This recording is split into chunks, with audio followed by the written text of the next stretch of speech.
ancêtres nous yo, moun qui te sorti en Afrique dans chaîne, yo pas capable de parler mais yo te communiquer avec chebe yo. Oh, vraiment? Oui, nous te kon exprimer identité nous, croyance nous, ak côté nous. Tout bagay ça yo, c'est important dans l'époque ça. Non seulement c'est histoire non, mais histoire de force, détermination ak beauté. Ma pense.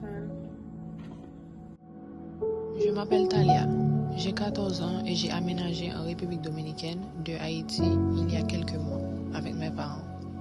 J'ai dû quitter mon pays pour échapper aux dangers qui courent dans ces rues.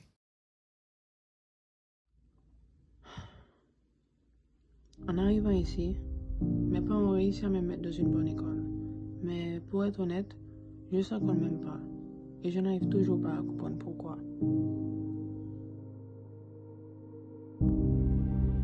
Oh, regarde qui c'est, le paradis de l'école. Tu penses qu'elle a ramené ses poupées voodoo aujourd'hui? Qu'est-ce que tu fais ici? T'es toujours pas partie? Tu n'as toujours pas rangé le foutu service de tuer? C'est pas si difficile à comprendre. Toi et ta famille, vous êtes pas bien. Tu sais, le pire, c'est pas que tu sois là. C'est que tu penses que t'as une place. Écoute-moi bien, je vais te donner un petit conseil. Retourne ton pays. Conseil pour en faire au moins une chose de bien. Te tuer.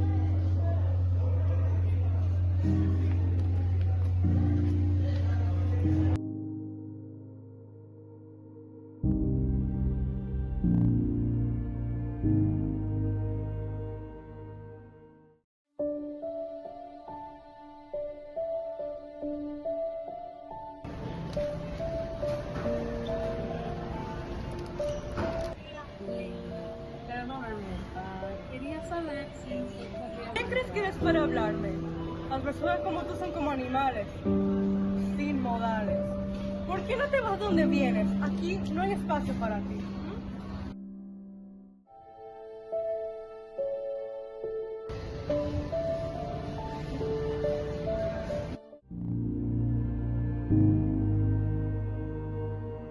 ¿Sabes qué? Mejor nos vamos. La última vez uno casi me atrasa. Tienes razón, es inaceptable que te quieras poner unir aquí.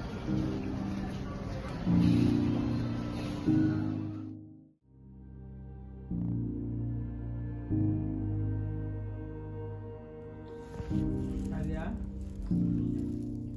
est-ce bien ma chérie? Oui, pas inquiétant.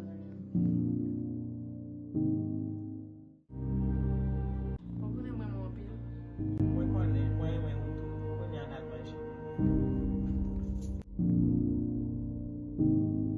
On est si détesté ici. Qu'est-ce que j'avais fait pour mériter tout ça? Je me suis toujours acceptée. Mais ici, on ne fera jamais. Je me demande si peut-être là-bas on le fera. Comme une personne, comme l'haïtienne, comme Talia. Et au final, comme je suis.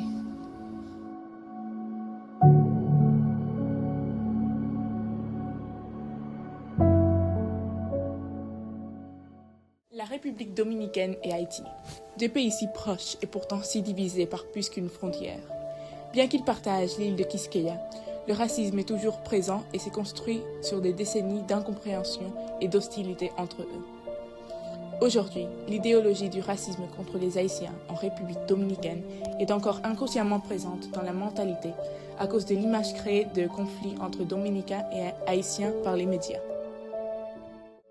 Haïti est le pays le plus pauvre du continent, traversant une crise chronique aggravée par la violence des gangs, ce qui a obligé de nombreux Haïtiens à se réfugier en République dominicaine pour assurer leur sécurité, faisant qu'environ 500 000 Haïtiens y vivent. Pourtant, le gouvernement insiste sur le fait qu'il ne peut pas se charger des problèmes de son voisin et d'accueillir des réfugiés. Même les Haïtiens légaux souffrent des conséquences du racisme. Cette population subit parfois une ségrégation à l'heure de trouver un travail ou accéder à l'éducation. Parfois, même après avoir été acceptés, les Haïtiens sont tout de même victimes de racisme et sont persécutés faisant face à l'harcèlement. Évidemment, pas tout le monde pense ainsi. Il y aura toujours quelqu'un qui voudra aider, des solutions à prendre ou à créer, des populations à sensibiliser, des mentalités à faire évoluer pour que le harcèlement ne soit plus un problème. En République dominicaine, un élève sur 4 est confronté à une forme d'harcèlement.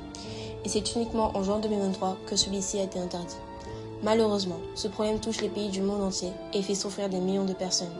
Selon l'UNICEF, près de 150 millions d'élèves âgés de 13 à 15 ans dans le monde sont victimes d'harcèlement scolaire, dû à par exemple leur apparence physique, leur genre, orientation sexuelle, origine ethnique ou nationalité.